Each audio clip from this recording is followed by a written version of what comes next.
Et vous qui suivez en français, je vous avais dit la fois passée qu'il m'est impossible de ne pas prêcher en lingala parce que la communauté congolaise est éparpillée partout dans le monde. Beaucoup de gens ont réclamé le pasteur Christian ne prêche qu'en français pour les étrangers. Il a oublié le peuple congolais qui parle lingala, qui ne maîtrise pas le français. Voilà pourquoi aujourd'hui, nous allons encore enseigner en lingala pour la communauté congolaise. Voilà, pona mokolo ya lelo. Tozali ko répondre na ba question bomi tuni na ba mosusu pe ba tuni ba question et na kokoka ko sala résumé te parce que toza na chaîne YouTube enseignement liboso soko landaki gloire à Dieu yo olandaki te na se ya vidéo oyo toche na ba description okomona lien et comme mayo na vidéo ya liboso oyo yo o rataki ko sala ba résumé et ko zo temps alors na mokuse soko landaki première partie gloire à Dieu soko landaki première partie te cliquez na sa vidéo okomona première partie landa yango et nde sima okozonga po olanda deuxième partie ezana ndeko moko alobi mais Nzambe c'est un Dieu d'amour. Nzambe azana bolingo ebele pona nini Nzambe akoki ko permettre que mabe oyo sala ba parents bana ba memangambo wapi bolingo na ye nengna rappelé pe que naza pembeni ya église donc so boyo ki makelele ya ba instrument boyo ba ke na pembeni na ngai répétition ezali na kati ya église bato bazali ko se préparer pour na culte donc désolé pour na ba bruit de fond. Namabe sala ba parents bana bamema ngambo. Pona nini Nzambe azali ko permettre ko la bana bango baza ba innocent. Ndeko, na zongi sabino na jardin d'Éden. Oyebi tango Nzambe asalaki Adam na Ève. Apekisaki bango kolia mbuma ya connaissance ya mabe na malamu. Bango bato sakite. D'ailleurs, il faut bien se rappeler que bazaki na bana mibale ya mibali moko kombo na ye Abel mususu kombo na ye Caïn. Nini koleka à cause ya rébellion à cause ya masumu ya Adam na Ève nini kosalema tokomona ete Caïn akokoma assassin ya liboso. Caïn pona likunya na ye akoboma ndeko na ye Abel bazaki yaya na leki. Na wana kotuna bino motuna bokotuna Nzambe na bolingo na yo pona nini otikaki masumu ya Adam na Ève ekwela bana na bango donc Nzambe oza bolingo te po bana na bango bazaki bato ya masumu te à cause ya ba parents na bango likunya ekoteli motema ya Caïn bobomi ezalaki te mobomi ya liboso kombo ne Caïn ezalaki foti na ye te ezalaki foti ya ba parents parce omoni sikoyo donc c'est pour vous dire que eza foti ya Nzambe te po Nzambe yende te mutu asalaki mabe yete mutu alobaki na Adam atosa te donc bino bana bosala eloko te mais ozali makila ya tata na yo ozali makila ya mama na yo Nzambe a permettre que pona Yesu nenga yaki soki okufi lelo ozala sauver molimo na yo ezala sauver pour masumu ya ba parents na yo Nzambe akoki kofutisa yo yango te. La Bible dit l'âme qui pêche c'est l'âme qui meurt. Il ne s'agit pas de la mort physique. Engolo bate keza liwa ya bonzoto. D'abord liwa wana eza liwa ya molimo. Oka balobi na mutu, il y a trois sortes de morts. La mort spirituelle, la mort physique et la mort éternelle. Trois sortes à liwa. La mort physique, la mort spirituelle, na la mort éternelle. Regarde, la mort physique, eza oezwaka mutu nyonso lobi akokufa pe ba okundaye. Okokufa tokundi yo c'est la mort physique. La mort éternelle eza nini? Eza pona moto oyo akufi na kati ya masumu azwi temps ya kobongola motema te to aboya ne koyamba Yesu lokola mokonzi pe mobikisi. Mutu wana soki akufi na masumu na ye akokende na lifelo nde tobengi azui la mort éternelle babenga yango la seconde mort. Babenga yango la seconde mort pourquoi? Parce que liwa ya liboso eza tango bakundi yo. Liwa ya mibale eza mosika ya Nzambe soki okeli felo. Maintenant, na grande catégorisation ba liwa eza mibale. Mibale ngolo bake liwa ya nzoto bakundiyo, liwa ya munene ya mibale tango okena li felo. Mais tango ozoko vivre na kati na mokili, toza na 3 sortes ya liwa. Olandinga, tango ozo vivre, oza liwa nzoto, soki okufi, oza liwa ya molimo, so ozaki na Yesu te, 2 catégories de liwa. Mais tango oza na bomoi, avant okufa, il faut que dès que tu es en vie, il y a 3 sortes de liwa. Ba liwa eza misato, la mort physique, la mort spirituelle en 2e position, la mort éternelle en 3e position. Sur la mort spirituelle, c'est quoi? Eza moto nyonso oyo nano yamba Yesu te na bomoi na ye lokola mokonzi pe mobikisi. Azali na otobengaka la mort spirituelle. Ça veut dire que ceux qui a koufi na etawana a cause la perdu a okendeli felo. Soka bongoli motema nzamba opese bomo ya sika. Nzamba okomisa ye ekelamu ya sika. Do yo oyo nano pesa bomo eno epa Yesu Masiya te ozali na otobengaka la mort spirituelle, liwa ya molimo. La mort éternelle eza liwa ya seko na seko. Donc tango adana Eve basumukaki à cause na bango malade ekotaki na nzoto, à cause na bango likunya ekotaki na mitema koyina bana bango pe basali nini ba baby. Eza faute ya bana te, eza faute ya ba parents, c'est vrai, mais eza pe faute ya Nzambe te. Zampe so baka mususu tozu awa papa moko na mwasi na ye bazaki kobota te. Ndenge bazaki kobota te, ba décider ba kende pa ya nganga apesa bango mwana. Na moma wana bazoluka mwana. Mwana wana bango bazoluka. Normalement akozala na ye innocent. Pona na botamité. Et si kazali pena no yebanité pour babika atoluka mwana. Donc mwana ngo bazoluka ye. Papa wana na mama wana bakepa nganga nganga lobi pesa boye ba pesi sala boye ba sali et puis bozo mwana. Et puis maman azui zemi. Et puis maman aboti. So mwana tanga bandio kola papa na mama bakabwani. Siko papa abongoli mutema, mama abongoli mutema te. Siko mwana vi na ye ti lelo nazo lobela bino mwana wana asala boye. Bandoto mabe nyonso asala ke simbaka te azoko vivre pas si vie na ye vraiment chaotique ayambi Yesu mais changement ezalaka te. Papa na benginga pasteur Christian aider biso songa mwana biso. Mais avant de comprendre la situation on a expliquer bino ba détail. Bo kanga bien. Bo mitana mutuna bino à partir à lelo vérité oyo. Satan azali créateur te. Satan ayebi ndenge ba créaka te. Secret à ko créer kaka nzambe mutu ayebi yango. Nous n'avons qu'un seul créateur. Mokeli azase moko kombo na ye tata nzambe oya biso to sambelaka. Papa ya Yesu Masiya. Oto bengi na français Dieu éternel na ba terme ba juif comme on est Elohim, Jéhovah Jireh, Jéhovah tout ce que vous voulez. Yenda créaka. Satan ayebi na ndenge ba créaka te po Yesu nde mokeli na nyonso ndenge Bible erebisi biso. To Satan a créaka te. Ba ba ko sabino que Satan peut a créaka, ba ko sabino. Ba ba loba na bino que Satan peut a créaka, ba ko sabino. Ata ba lobi ki nazalaki na monde ya Satan, na mona ki Satan azo créer. La nanga bien, Satan za muto lokuta.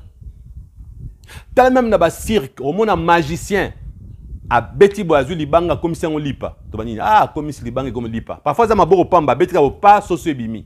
A beti ka pas bale bimi. Bani a auto créer bale, a auto créer soso. Et zaba lokuta. Mais zaba technique satanique na démoniaque pour miso ya bomutu. Ozomone mabo pamba. Mais na pembeni na ye, ezana démon moko azawana. Akozwa bale azo pesa ye ya bimisi bale. Ba osala de sorte que yo mona bale wana te ba comme si bale wana invisible. Tant ba beti incantation bale bimi, on moni que bale bimi a créé tiens.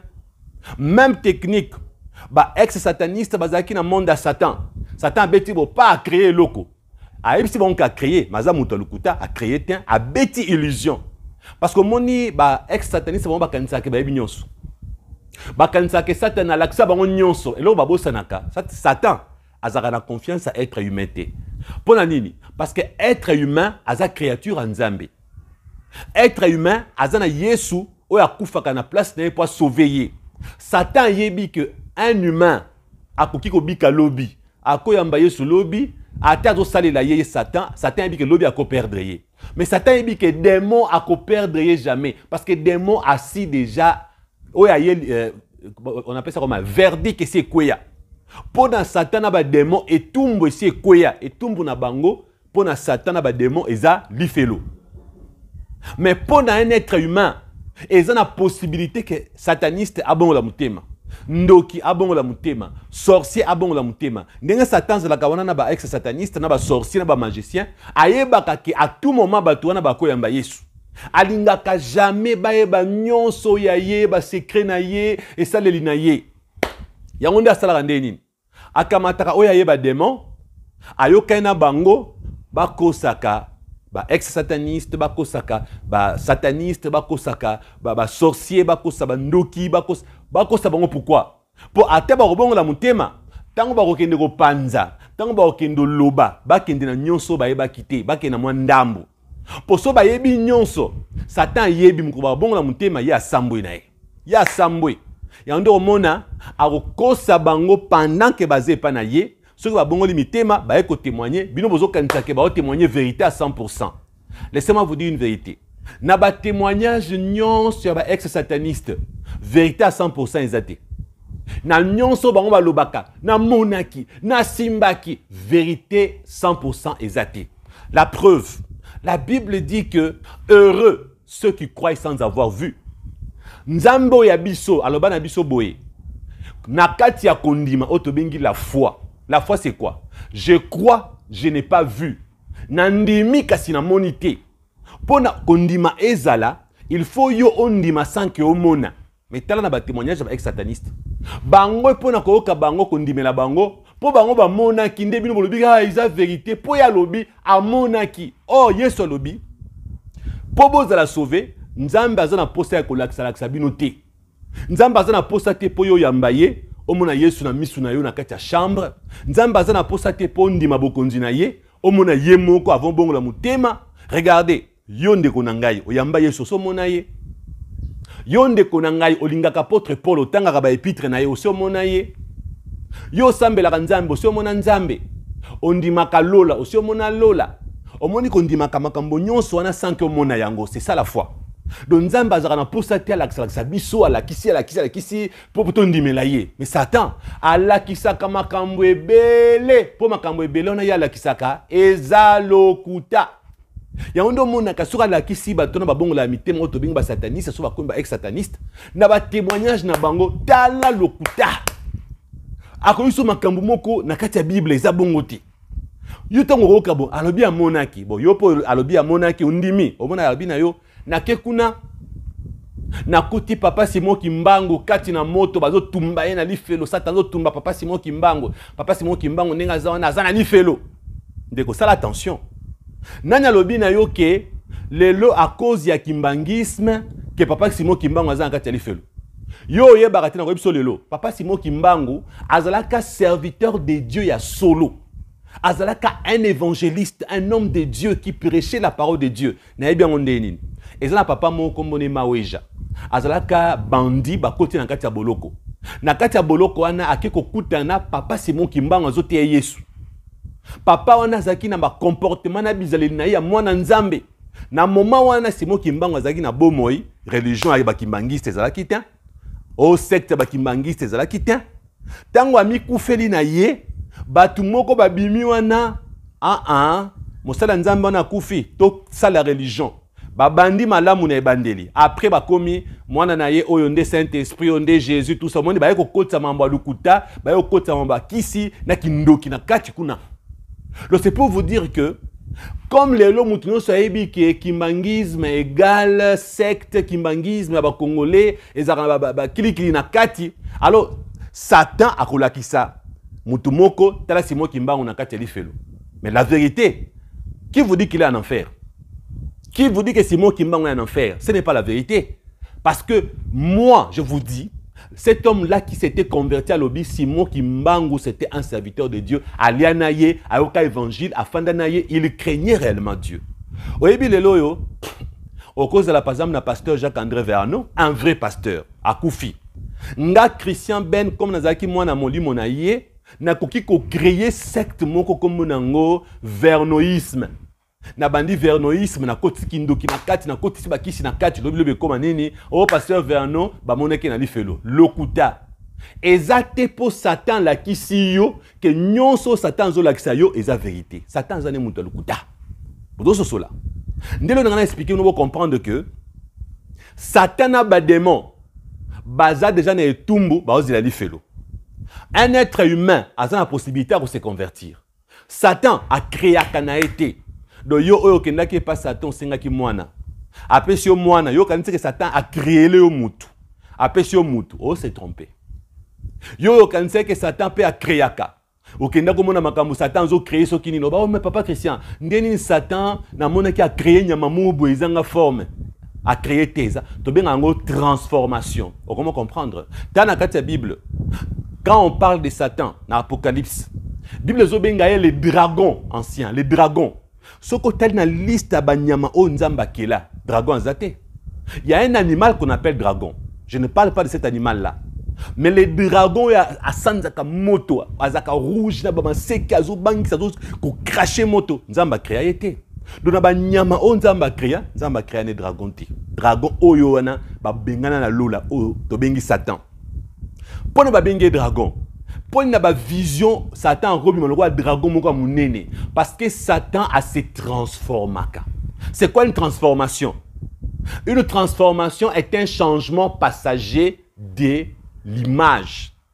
Donc nazaboé comme Satan tanga bongola ki tanga kimaki lola disons tanga bengana ki na lola tanga sumuka ki nzamba bengana ki mais atika ki na ba pouvoir nyonso ya zaki nango. Comme azala ba pouvoir Satan ko bimelo na kati ya chambre lokola nyoka, ako bimelo lokola mbwa, ako bimelo lokola dragon, tout comme lokola animal mo beaucoup nzamba créa na été a ozo ba forme nyonso oligi. Eza création te, eza transformation. Ososoli. Siko tango ndeko wana bakepa nganga pesa bango mwana. Na expliquer bino ba technique nini Satan salelaka po apesa mutu mwana. Yokanga bien. Eza ba tumususu à cause de kisi basimba. Bango baye bakate que on a ndeko mwasi akende pa mama ndona asenga chance azo mbongo to chance mibali. Akoyeba te que à cause de chance mibali asenga ba pona ba pesa e chance mibali to ya mbongo mandona wana magicien wana na ba technique satanique a bloquer kobota. Tant a bloqué kobote ngolo baboy. Bana oye falaka bota. Ba komi sikoyo Satan a zue bote linaye kobota naye. Lokola échange de services. Pour Satan zalaka azo peso no boka mobali, no boka mobali azo récupérer no boka mwasi. Tango sikoyo ba bloqué kobota naye et nikolo ba teke ba longoli ba trompe, ba longoli utérus. Azana utérus, azana ba trompe. Ce que kobota ne zarandeni. Bakotinda démon akoya tango ovule les salema démon ayibi ovule bokomo landa siko soki muntu mama wana mukolo mususu alobi akepa nganga naza posa na bota pona bota kate kaka ba ovule ya ye asala kana bayiba ke wana bakozwa kaka ovule wana ya ye bayiba ka ye wana comme aye na kisi aye kosenga mwana bakozwa ovule wana to qu'est-ce que pas mbali na supposons que mon na ya za penza stérile ya solo. Ye penza bota kate za penza impuissant ye penza mawatro. Ba ça technique nini. Ba ko kende ko tinda un démon. Asala to benga na lopoto a soit un cube to succube. Engo baboy na linga to baka mari de nuit bon disons.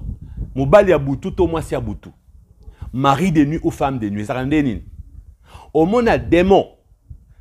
Plus tard on peut savoir ba détails. Ako koma otobengi femme de nuit.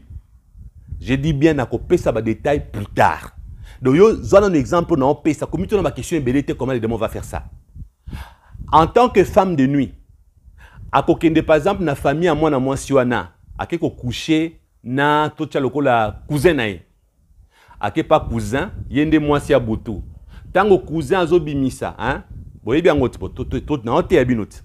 Tango azo coucher na cousin, cousin azo bimisa. Ça na pongiti ya moni azo la azo lota coucher na moi si pas fabimisa à sanin à jure non? OK. Des mois qu'on récupérer semence wana ya cousin na ye. Comme il y a zana ba ovule ya ye, ba kamata semence wana ya cousin na ye, na ovule na ye, paf, ba sangisi yango pesa la mwana. Yo kanga bien, pour Satan créer kanaete. Akoki ko créer mututé. Okinga. Ozomi tu na point technique wana na ko expliquer yo. Obi pas Satan. Soko ozolu kabaki soko ka no kushena na ya na yo. Kushena papa na yo. Sangsan to na mama na yo. Sala bona cousin na yo. Satan a bloqué saleté. De tango senga mwana, a pu so mwana propreté. A olinga soka du semence na yo. Semence o mususu ne fait ou te pas ndeko na yo moko po ba inceste. A pu so mwana ya inceste. C'est comme ça Satan. Et là mususu kanga bien. Comme Satan a créé kanaete oyebi même na science na biso to bengaka la médecine. Ba to mo kende ko sa to benga na lopoto na anglais IVF. Auto benga na français insémination artificielle. OK? Au mona na kati ya labo bazui ovule ya mwasi spermatozoïde ya mobali ba sangisi yango na labo ba kotisi yango na libumu mwasi abimi na zemi basala kango toza pe no to benga ba mère porteuse na poto ba fute $10,000 $4,000 pour amemela bino mwana mona ba parents moko ba botaka na bango mais mwasi aza femme d'affaires mona mobali aza footballeur to mwasi ye paza asala sport asala activité mo boye ko permettre te kaza na zemi abibiso ngana ko mema zemi te alors akeluka jeune fille moko abina ofuto mbongo o memelanga mwana na nga kati na libumu na yo. Vous comprenez sikoyo? Donc maintenant bino bato bovana na poto boye bien n'est-ce pas? O mena sikoyo ba futi mbongo ba du semence mwasi na ya mobali na kati ya labo ba koti na libumu ya mutu azo mema mwana. Parce que technique wana o biso ba humain to salela ka Satan pa salela ngo. Asalela ngo pourquoi? Asalela ngo parce que tant yo kepa nganga ko senga mwana nganga ko akoki ko créer mutu te. Satan ko créer mutu te, akosala la même technique na ninga mulili parce que ils ont ba démon oyo bazaka na titre ba démon docteur. Ba démon wana il y a aussi des démons qu'on appelle démons chirurgiens.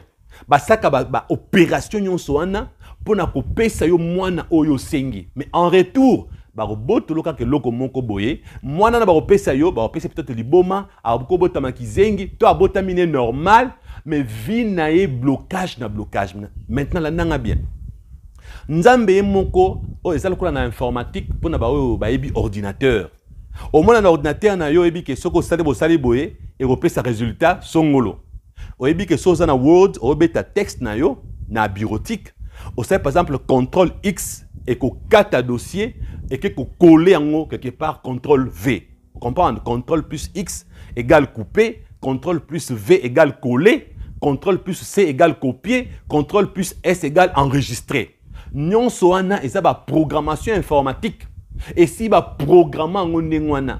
Et puis na ba bloc mingo dans informatique to benga ba algorithme. Oyo ba si ba sala ke soko sali boy faut pesa boy. Ndemo na nzambe. Nzambe sa sala ke soki mobali na mwasi basangani nzoto. Na période de chaleur comme chez les animaux, mais na période de ovulation pour nabiso ba humain, moi c'est en pleine ovulation, mobali a eu semence, sur ba sel ba rapport sexuel, moi ne fois salama. Parce que nzamba sala de sorte que tango moi nazo salama mbala moko ye nzamba tindi molimo kati na nzoto wana oyo bino bo tiko sala ba rapport sexuel, tango oto benga kasko efa nezo salema molimo uti pa nzambe maboko et koti na kati. Et za procédure nzamba a établi ça. Babenga ngona le poto les lois préétablies par Dieu. Donc na kati ya le loi au pluriel, on nzamba préétabli ça, ce qu'on sali rapport sexuel aux en pleine ovulation, yo maman il faut zemi. Parce que tant que Satan a eu ovule, il faut que la femme a comme une période d'ovulation. Satan a créé ovulation ti. À cause de la moitié comme une période d'ovulation, a eu ovule. À Kekuna, à sali technique, à mari de nuit, aux femmes de nuit, à récupérer sperme, à eko sangisango. C'est que tant azo sangise boti œuf, automatiquement, mon limo ko te panzambi, pouf, et continue à katia œuf.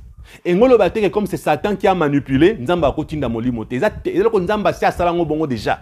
Soit exemple, naza docteur, na médecine, ngambo nazui ovule na sangisi na sperme mobali na sangisi. Est-ce nzamba koloba Christian comme yo muto tricher na boy na nga na otinda nga molimo te. Jamais nzamba tindaka. Eza le mot automatique à ça la ngobongo, c'est la programmation. Automatiquement popo molimo ya et continue en kati. Attends maman obota boni mwana bimi azoloba azotambola ba bingango insémination artificielle. Satan sera celle la même technique. Molimo ko te panza mais pouf et continue en kati nzoto. La nanga bien. Pona nini mwana wana soki abotami neti ka papa oyo mwana akomi nzoto na ye koma nango ya ba démon. Vine mobimbe koma nango ya robeba parce que Satan a revendiqué en disant à Dieu molimo na boite moi ça yambi Yesu o sauver molimo mais nzoto wana eza yanga po nga mutu na pesa ki bango nzoto wana ngate muna créaki mais nga muna edaki na kezo ovule na sangisi na sperme na botisi tout ça na tchena kati kuna ba senga service epa nanga comme nga muna salango po na ngai mwana wana za propriété nanga comme aza âme aza pe na molimo aza pe na nzoto azono molimo aza déjà sauvé mais ngai nzoto wana na ko détruire yango nzoto wana opesa yango ba maladie nzoto wana ekoma sanctuaire ba démon yango ndo mona mutu abongola ne mutema. Mais na kati ya vie na ye changement exacté. Pourquoi na kati ya beaucoup de problèmes spirituels. Vous allez me dire mais Jésus ne peut pas mettre fin à tout ça. Jésus oui. Jésus oui, mais écoutez, il y a des délivrances qui ne peuvent dépendre aussi que de tes parents. Un exemple. Toi, tu n'as pas demandé de naître. Toi, tu n'as pas demandé de venir au monde. Ce sont tes parents qui sont partis na commune français bolimbisa. Yo sengate obotama. Et ça va boti na yonde ba ke pas Satan pesa biso mwana. Bango mutu bazana problème na Satan. Satan a kosa la réclamation pour na parents. Bosenga nga mwana wana nga na pesa bino ye ata bongo de mutema nzoto na za yanga. C'est normal que mwana soit délivrance té. Parce que ce qui il fallait délivrer tous les cas. Lazare a kufa pauvreté. Les pauvres Lazare a zaka pauvreté. Pour ça, il y a raison oyo. Et c'est là que le pauvre Lazare a kufa pauvre, a kufa na maladie. David, azana kati Ancien Testament, azana Nouveau Testament. David a loba kini na époque oyo ya azala ki mondimi. Sans que yeso abotama, sans que yeso kufa pona biso. David a lobi nazala ki elenge na koli nanu na mona mo Christo. Bon, pas mon Christo, t'as le posé ba croyant. Nanu na mona mondimité. Azanga eloko kolia to akoma mandia muto asenga na balabala to bana oya kobota bakola na kati ya pasi nazoko paraphraser lingala na français. Vous entendez? Donc ce que David a dit que eza impossible croyant mondimi azanga lipa ya kolia akoma mobola banokele la banosenga pe bana na babota na kati ya pasi. Ça c'est David qui l'a dit. Mais regarde, ça c'est l'Ancien Testament. Le pauvre Lazare à vivre dans l'Ancien Testament où ils allaient, comment on appelle ça, ils même dispensation dans David, avant la grâce. Mais ceux qui a coûté à David a eu sabi mais ngai mutloko la yono na mona été. Mais yo nini ni ozaki mondimi, mais ozangi akolia en plus na ba maladie, au koufi pauvre. Donc vous comprenez par là, il y a des cas spécifiques. Na kati ya généralité ba exception ezangakate. Même dans l'Ancien Testament, il y a eu la généralité que Nzambe atika kamondimité. Mais il y a eu une exception, le pauvre Lazare a koufi na maladie, a koufi na ba pota na nzoto pe azalaki pauvre. Comment ce soit là? On a une exception Anna. Donc ça veut dire qu'aujourd'hui, le sang de Jésus est puissant. Le nom de Jésus chasse tous les démons. Mais attention, il faut chasser les démons selon les normes. Il faudra comprendre que c'est automatique. Maintenant, et comme il y a un moment où sauver nzoto ya yo, o ba démon ba vandi, au nom de Jésus, ba boy ko bima. Ba pasteur kili ba yo, nom de Jésus ba démon ba boy. Il faut qu'on lande là. N'est-ce que ba parents, na senga so ba parents na bango na senga papa, na expliquer papa na ye. Sala boye na boye. Après moi na reçoit délivrance. Parce que nenge kaka bosala ki ba procédure au senga moi n'est pas Satan. Abotami loko la propriété à diable. Jésus a sauvé mon limo. Mais pour nzoto wana ba libérer en 100%. Et ça na makambo il faut bo sala avant bo benga na ba démon kati na nzoto ya mwana na bino. Na nzo sosola. Donc ba makambo wana to traiter kayango cas par cas. To ko traiter on na kati ya généralité té. Trois exemples mususu. Et ça, apparemment, par exemple, bango, il y a bango quand bango est pire. Baké pas Satan, pesa biso mwana. Pesa biso mwana. Baké basali pas ndoki pas magicien, pas mandona, et pas papa pandona, bref, et pas nganga. Parce que bango malchance na bango ezanine. Bozoye ba que na procédure yako on a autre expliqué bino. Satan yebi ke soka sangishi ovule na spermatozoïde robota mwana ponza me mutatinda molimo automatiquement. Mais Satan akoki pe ko décider nzamba tinda molimo te. Pona nini? Satan lobabi bon. Omoni Yesu par exemple, la Bible dit Saint-Esprit est moko. Aluki ovule. Aluki spermatozoïde. Asangisi yango molimo Yesu ekiti ekoti na kati. Nde balobaka eza conception miraculeuse. Babi que Jésus a été conçu par le Saint-Esprit. Donc, Saint-Esprit azwaki ovule ya Marie te. Azwaki spermatozoïde ou bien sperme ya Joseph te. Saint-Esprit moko a créé ki sperme, a créé ovule o ezanga lisumu.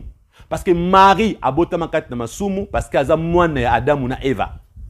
Donc, que tout être humain est né dans le péché originel de en français. Moutonyon soit botama kati na masumu. Donc, Marie a kokaki opé sa ovule te pour soit botama. Joseph a opé sa semence n'a été pour soit botama. Donc, ezalokola Marie a zalakane mère porteuse. Saint-Esprit a zoa moi na kotisnel boumoya ya Marie. Nzamba tinda mo limoye ce kotikati na nzoto wana. Boye parce que Satan zalaka tricheur. Bible lobi que Satan peut akotinda oyaye antéchrist. Antéchrist azanani. Aza mwana oyo mutu oyo akobotama na nenga bo mutu normal, mais molimo oyo kozala na kati, kozala molimo uti epa ya diabulu et non pas epa ya nzambe. Bon, comment ça cela? Exemple. Boye ba partir d'aujourd'hui, bino ba oboye bité. Biso ba toza molimo, toza na âme, toza na nzoto dans le corps. Mais ba démon, baza na nzoto te, baza na âme te, ba ka milimu. Baza ba milimo kaka. Engolo baboye. Satan za ba milimu ebele. Tondimaka Yesu mwana. Donc le Fils, le Père et le Saint-Esprit, n'est-ce pas? Le Fils, c'est un esprit. Maintenant, à côté de la nzoto abotami mutu. Maintenant, les démons, ce sont des esprits. Même Dieu est un esprit. Dieu n'a pas un corps. Nzamba za nzoto te aza molimo, aza amte mais aza molimo. Donc, tant nzambe ami komisaki mutu, il fallait qu'il paye azaloko abiso donc nzoto na epe salemaki ame pe salemaki et molimo na ye ekotikat na nzoto et jupe âme. Bolandi. C'est pourquoi on l'appelle Jésus azalaki 100% homme, 100% Dieu. 100% ekelamu, 100% mokeli. Donc maintenant Satan, comme déjà Bible pesi prophétie que antéchrist a osala mwana ya diabolo. Donc Satan kozwa parmi ba démon na ye ba esprit méchant. Akozwa moko ya méchant oya lingaka bengaka mwana na ye, akotinda ye na mokili, aosande nini. Akoluka mwasi une femme. Oyo Satan ko manipuler naissance ya auto bengi antéchrist. Satan osa de sorte que ye moko alandela ovule na spermatozoïde po azo molimo wana ya méchant donc esprit mabe akotisa kati na nzote auto benga antéchrist dans les derniers temps. Ozolanda. Maintenant, comme yo kesenga mwana, Satan lobi pona kao ya yo. Alingite molimo nzambe ya okota kati na nzoto wana. Yemo osande nini? Akozwa siko molimo ya mabe. Un démon akotinda mission na mokili.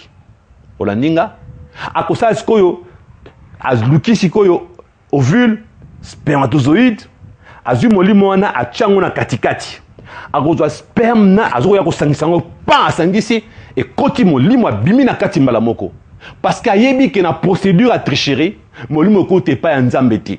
Olandinga de azu semence, azu molimo cheboy, achangone na katikati boy, asa pum asangisi. Bon, na repese na détail mingité, sinon te comme le na repese no cours ya satanisme. Donc na soki wana.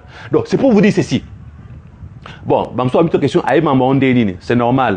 Ba obala ndanga na lopoto, ba yebi place na uta, ba yebi mambo ebele. Vous qui ne savez pas qui je suis, bolanda ba enseignement en français. Bon, découvrir ma présentation nanga. Mais ah, on a ôté à bino, ok? Rapidement. C'est pas malamu na bino. Bolamu na bino. Donc, na moment wana, yo mona, ba pesa yo mwana pa ya yanganga. Mais mwana wana yo zoa, molimo o eza kati ya mwana wana eza démon. Un démon te beng dans le poteau incarné. C'est l'incarnation d'un démon dans ton enfant. D'abord, missionner à liboso tangazo kola, il faut aboma bino ba parents. Missionner à liboso tangazo kola, il faut aboma bino ba parents. La majorité a bana wana tamba yaka na mukili, ba boma ba parents na bango, pétant ba kola ka, bazara jamais ba pauvre. La plupart des fois, a comme un millionnaire, mais a comme une branche moko na kati ya société, soit la politique, soit la religion. A comme une branche moko mona, a commis grand bandit, yende a commis qu'on dirigeait une armée, a coupé sa ordre ba bombarder, yongora o bombe koyaki, ba pesa ki ordre, ba bombarder ki Hiroshima na Nagasaki ba tuba kufa ki belé. Yoro yebate peut-être que ça mwana moko Satan tatinde na mukili, c'est un esprit de démon, ne mutu a dirigeaka armée a pesa ordre on a yoro yebate. Au moins Hitler Adolphe. Am ça sera né démon. Au kalko ba Lénine. Ba comme msuboka wana ba Antoki Epiphan. Ba tout le monde ba ça moko bizarre. La majorité yeba boye nzokande ayaka na mukiloko la zane démon azwa nzoto abotama lokola mutu yoro yebate. Donc il y a des parents comme ça. Azuli babe a kosenga moi n'est pas Satan. Aboti moi na démon azoye bati. On a ninga. Pourquoi bazara ba pauvreté? Pour ninga ina mission, il faut accorder na katia société. Regardez l'antéchrist tanga goya. La Bible dit que a ko créer une fausse paix. A kozala côté religion à côté politique. Parce que pour ba adorer c'est la religion, pour akonza akamba mukili mobimba, c'est la politique. Donc, l'antéchrist il y a entre la religion et la politique. Aujourd'hui encore, même les gens à lobby a commis, vous savez qu'il y a beaucoup d'antéchrists. Donc, pourquoi il y a beaucoup d'antéchrists? On va expliquer bien. Pourquoi la Bible dit qu'il y a beaucoup d'antéchrists avant la venue de Jésus? Il y a beaucoup d'antéchrists. Antéchrist basé belé avant Yessoya. Pourquoi? Parce que Satan a yebi mokolo Yessoya ozongate. Yesu mo alobaki alobi kaka ngai na papa na alobaki kaka papa na ngai nda yebi mukona ozonga. Même ngamo na yebite ange pas yebite muntu yebi date azati. Alors comme Satan a yebi date ya retour ya Yesu te, alors qu'est-ce que ça là? On moni un être humain oya bota marefa kufa ba kundae. Mais Satan salaka bon azu esprit mabe alobi yo aux l'antéchrist. Aki abotami Aza mutu, abanyokola 40 ans, 50 ans, 60 ans, 80 fois kufa ba kundae. Siko soye ba kundae, Satan bien sangwa karate bon, atindiri susu. Satan non. So na otinda kaka esprit moko, eza l'antéchrist. Na oya raté. Na koya ko raté so aye, nga nazo zanga antéchrist kat na mukili parce que antéchrist faza mukolo. So na kati ya mayele Satan sali nini? Satan sali de sorte que ba antéchrist ba bota makebele. A kotinda ta 10 mauvais esprits.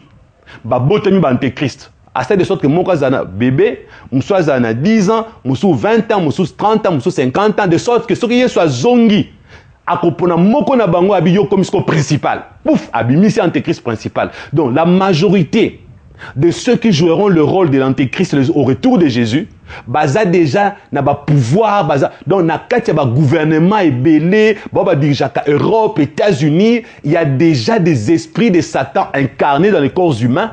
Oh bango baza déjà na position antéchrist.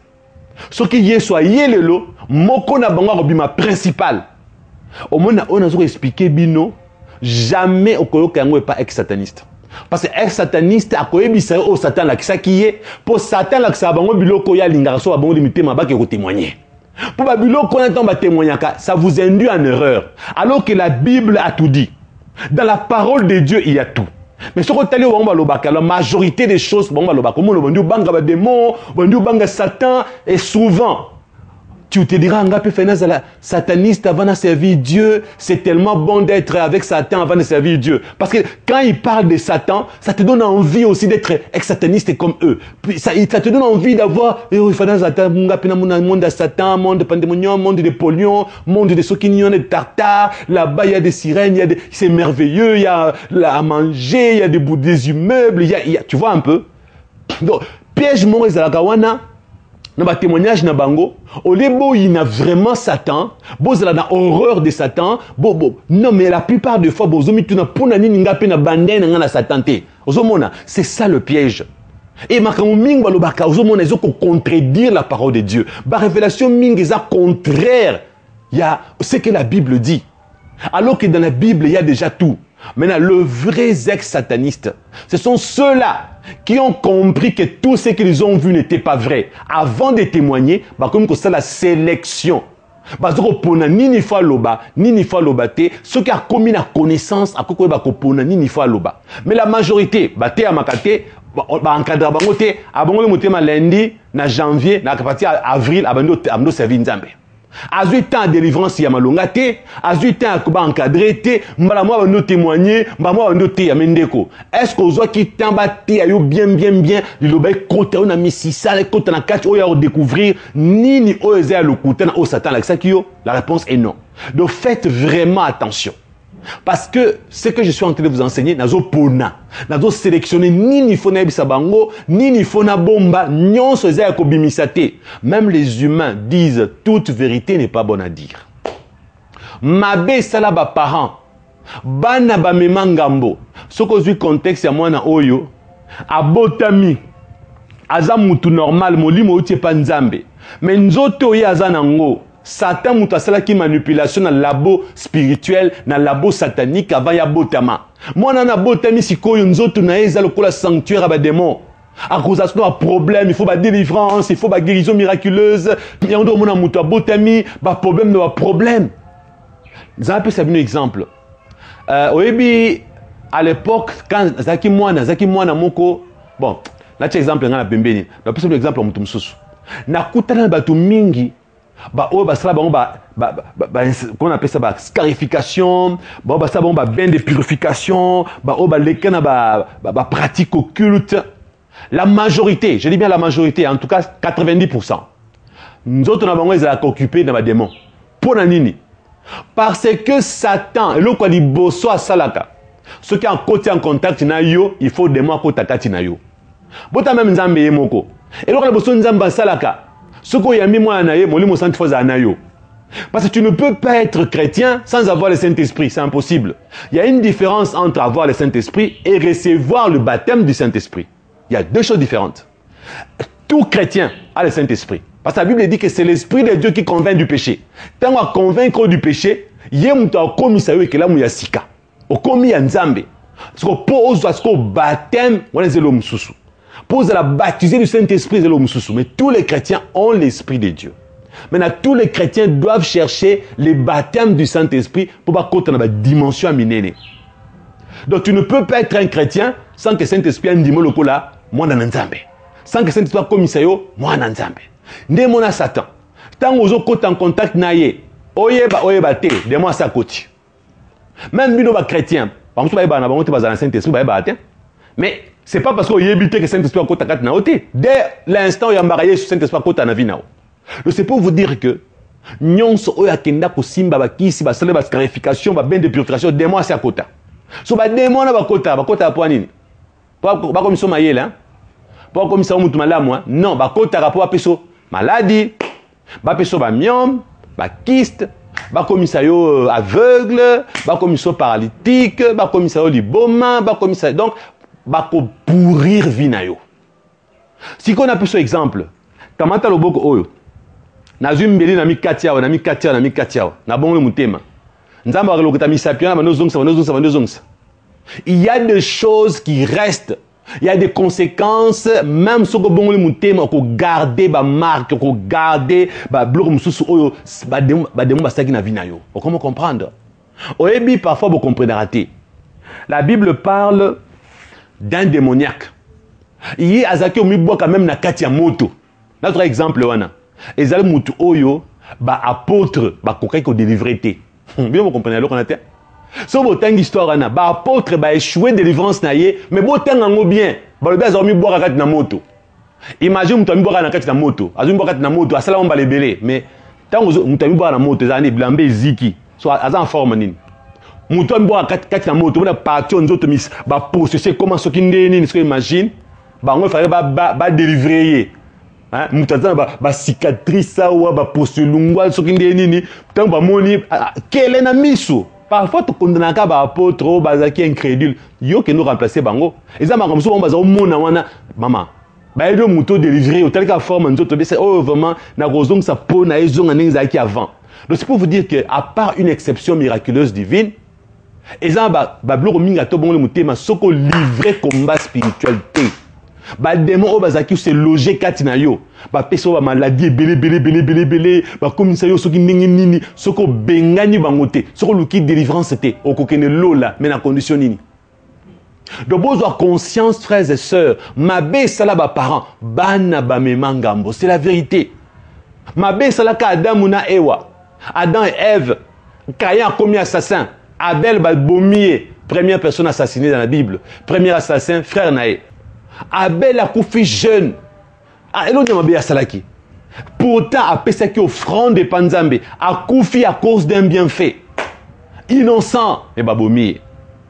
Oui, les lots sont innocents. Au salon de l'autre côté, à cause de mes parents. Mais Jésus est venu pour détruire les œuvres du diable. Yé soit pécio kombonaye, à pécio molimo, le Saint-Esprit. C'est à toi d'être bien enseigné. Oui, bien, dans ce ça awa. Oui, parce que nous le bagamenga na bonne de la canamon a résultat té. Na sambila na mon a résultat té. Mais tout ça sincère. Tout ça sincère.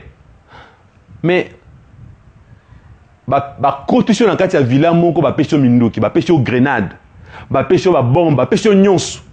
Ba bina kati ya villa wana oza banguna, ba rebelle, ba M23. Bazali 111. Yo ba pêche poignard. Ba pêche grenade, ba pêche lance-roquette, ba pêche nyonso. Oza en Katia Villa, baza 111 M23. Sans les localiser, sans oyebesika moko na moko azali obomba bondeni. Kaka na minduki noana, baza ba mono muso azali kolo azomono na se, tango zoana abatami. O retourner au rond-point. O ba no côté obimia, o côté obimia obomba na tamote. Pour bango basi ba fandi kuna na kati, basi ba maîtriser Villa. Baebi place ni babimaka porte à ciment porte à liboso cave baebi nyonso yo kokoto koti wana sikoyo bon obani bon so wana na bombarder ka villa ngo on so bombarder villa o échouer mission parce que mission ezali frappe chirurgicale bomande banguna tika villa et ça comme tu as vu bon pour ba M23 ba sila na Congo na bombarder Congo ce que Félix Tshisekedi atindi bombe atomique et bombarder Congo na yemura okufa baton so ba okufa M23 pas kufi. Obani a gagné, impossible. Donc tu ne peux pas dire je bombarde la villa. Non. Donc baton so ba combattre kana combat spirituel mais bazoye baté que monguna il faut qu'on localise yé. Basala pour aucun des guerres, il faut aussi avoir des techniques du combat, les tactiques, il faut connaître l'art de la guerre. La guerre, il faut l'art de la guerre, identifier qu'un ennemi, il faut lunettes, il faut pareil donc quand même la Bible dit les armes spirituelles.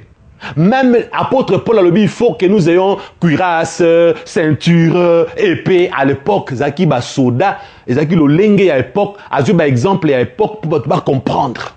Aujourd'hui, que dans le combat spirituel dont l'apôtre Paul parle, a sali allusion à ba arme à l'époque. Pour nanini, pour chrétien, il fallait qu'à comprendre. Et tant que l'apôtre Paul a zolobela bitum bibondeli amolimo, a s'adresser dans l'église d'Éphèse. L'église d'Éphèse oyo à l'époque, bazaki na otobengaka la déesse Diane, Artémis, la déesse Diane zaki démon moko diable zaki ko aumela ki na Éphèse, bazé ko adorer, bazoya mukil mobimba ko adorer la déesse Diane, bazoya ko adorer ko kumisa ye, ko sambela ye. Alors spirituellement, il y avait tellement de magiciens qui faisaient du mal aux gens. L'apôtre Paul a comme les chrétiens à Éphèse leur dire pour na bo combattre, bo zapé na poser bibundeli amolimo. Donc aujourd'hui, frères et sœurs, tu ne peux pas entrer en guerre contre le monde des ténèbres sans avoir les armes spirituelles, sans connaître les tactiques du combat, sans connaître l'art de la guerre spirituelle. Il faut bâtir comment on livre un combat spirituel. Est-ce qu'on a cela? Et une parenthèse, quand la déesse Diane a basé quoi adorer dans Éphèse, quelques siècles après, Tango Constantin a libéraliser les choses avec l'église catholique. Maintenant, la déesse là qu'on adorait, quelques temps après, non, écoutez, la déesse qu'on adore désormais, c'est la déesse, ce n'est plus une déesse, on va adorer Marie, la mère de Jésus. C'est la permutation. Et ça, parenthèse, pour vous dire l'origine de l'adoration de la Vierge Marie et où la déesse Diane, l'Artémis, à l'époque où il y a Éphèse, lorsque on a adoré la Diane d'Éphèse. Nakangi parenthèse, détail plus tard. Donc, ndeko, il faut yo malamu yeba tango na kati ya vie na yo ozala ko la villa monguna batami partout, comment il faut le déloger na combat spirituel okobanda wapi okosuka wapi, c'est très important. Ce qui nous va permettre na kozonga plus tard pour enseigner comment livrer le combat spirituel lolenge et sengeli. Nzamba pambola bino, à la prochaine si possible.